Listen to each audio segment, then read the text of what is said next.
Ингээд ихний мэдээг хүргэе. За багш нар цалингаа 3.5 сая төгрөг болгон нэмэхийг шаардаж 4 дахь өдрөө жагсаж байна. Багш нарын төлөөллийг өнөөдөр ерөнхий сайд, боловсролын сайд, сангийн сайд хүлээн авч уулзсан ч цалинг нь 3.5 сая төгрөг болгон нэмэх боломжгүй өгчээ. Иймээс багш нар ажил хаях мэдээлэл хүргүүлэхээр боллоо. За тус мэдээллийг хүргүүлснээс хойш ажлын 5 хоногийн дараа ажил хаях эрх үүснэ.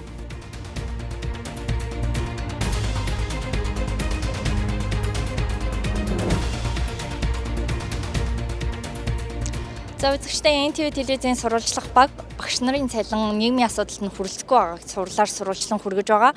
Багш нарын хувьд өдөр бүр 11-ээс 15 цагийн хооронд одоо хичээлгүй цагаараа ирэн жагсаалт нэгдэж байгаагаа илэрхийлж байгаамаа. Миний зүүн гар талд сургуулийн өмнөх боловсролын багш нар жагсаж байгаа бол харин баруун талд ерөнхий боловсролын сургуулийн багш нар жагсаалд оролцож байна. Нийт Монгол улсын хэмжээнд 55 мянган багш ажиллаж байгаагаас 60% нь сая 484 мянган төгрөгийн цалинтай байгаа нь багш нар ар гэрээ авч явах амьдрал ахуйгаа шийдэхэд хүндрэл учруулж байгааг ярьж байна.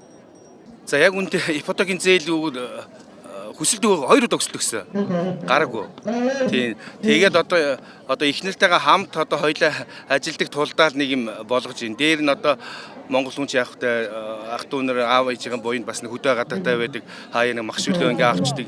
Ийм болохоор л нэг юм өстой болгож ийн. Тэрнээс үл одоо цорын ганц зөвхөн залингаар амьдрын гэвэл хэдийн зээлэндээ өгөх үү, хэдийн хоол ундандаа өгөх үү, хэдийн одоо хүүхдүүдийн хувцс хондроо хичээлийн хэрэглээ тэднийг одоо сурах тийм боломж те энэ чинь одоо бүхий л одоо нийгмийн наад захын хэрэгцээг хангахгүй ийм л цалин болчиход байна шүү дээ. Яам нь ширээ санд солихоор тэрбум төгрөгөөр солиж идэг.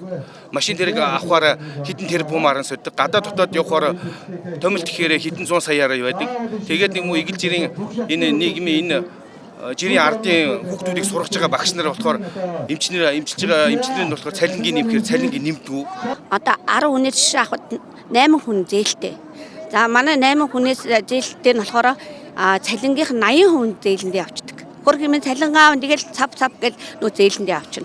За үлдэгдэл 20% нь амьдралд нь ямар ч хангалтгүй. Ажлын хажуугаар байнга ажил хийн, зуны амралтаар бол амрахгүй. Одоо оройн цагаар таксинд явна. За хагасаа бүтсэнд болохоор цагийн ажлуудыг их хийн. Одоо тэгээд боломж нь олдвол би одоо өөр салбарлууд орё гэж бодож байна. Юу ч байсан амаа аахгүй. Багшийн ажлаас гадна одоо барилгын ажил хийх юм бол би яаж хийж байгаа нэг цалин илүү олно гэж болж байна гэж л бодож байна. Ер нь багшийн ажлыг ер нь орхих тал руугаа бодож байна да одоо ерөнхийдөө. Тэгээ одоо энэ удаад бол бүр одоо багшлах боловсон хүчсэнгүү боллоо. Одоо ер нь ингээд харж байгаа үстэй ер нь 20-с 30-аад насныхан бол багш хийхгүй. За тэгэл 30-аас дээш л ер нь тэгэл нэг багшланда. За тэгэл ерөнхийдөө бол тэгэл аль болох гадагшаа гарах, байрны бололцоотой тийм өөрөөр ажлын байрлал гүнздэг. Өнгөрсөн хугацаанд багш нарын цалинг нэмэх боломжийг судлахаар 3 яамнаас бүрдсэн ажлын хэсэг байгуулагдаж, боловсролын сайд ерөнхий сайдтай уулзаж байсан ч шийдэлт хүрэлгүй өнөөдөр хүрсэн. Мөн салбарын сайд нь багш нарын цалинг хувьсах зардлаар дамжуулж 100 тэрбум төгрөгөөр нэмэгдүүлнэ гэсэн. Гэвч үүнийг багш нар нэмэгдэхүүний байрыг сольсон ч нийлбэрт өөрчлөлт орохгүй хэмээн үзэж байгаамаа. Ерөнхий сайд бол 3 сая 500 төгрөг чадахгүй л гэдэг асуудлыг тавьж байгаа. Тэгээ энийг бид нар бол өнөөдөр тавьж байгаа энэ 3 сая 500 өнөөдрийн асуудал биш. Бид нар 24-өөс 26 оны хамтын хилцээр дээр жил бүр 30%-аар нэмэгдүүлэхээр өнөөдрийн цалин 3 сая 300 орчим мянган төгрөг болж байгаа. Үнэлэлгүй тоо бол биш ээ. Тэгэхээр хэрвээ жил болгон энэ асуудлаа нэмээд явцсан байсан бол бид бүхэн энэ өнөөдрийн төвшөнд одоо шаардаад байгаа төвшөнд хүрчих байсан гэдэг асуудлыг бол тавьж байна. Тэгээ бид бүхэн бол сангийн яамыг юу гэж хэлж байгаа вэ гэхээр төсөө эргүүлэн татаад 3 хоногийн дотор бол төсөв дээр бол маневр хэрэгтэй. 2026 оныг засгийн газраас боловсролыг дэмжих жил болгон зарласан. Гэтэл багш нар мэргэжлээрээ ажиллахгүй байгаагийн үндсэн шалтгаан нь цалин болж байгаа юм. Иймээс боловсролыг дэмжих ажил багшийн цалинг нэмэхээс эхлэх учиртай. Учир нь боловсролын салбарт өнгөрсөн жил 4200 багш дутагдaltaй байсан бол энэ жил 3800 багш дутагдaltaй байгаа гэх судалгаа бий.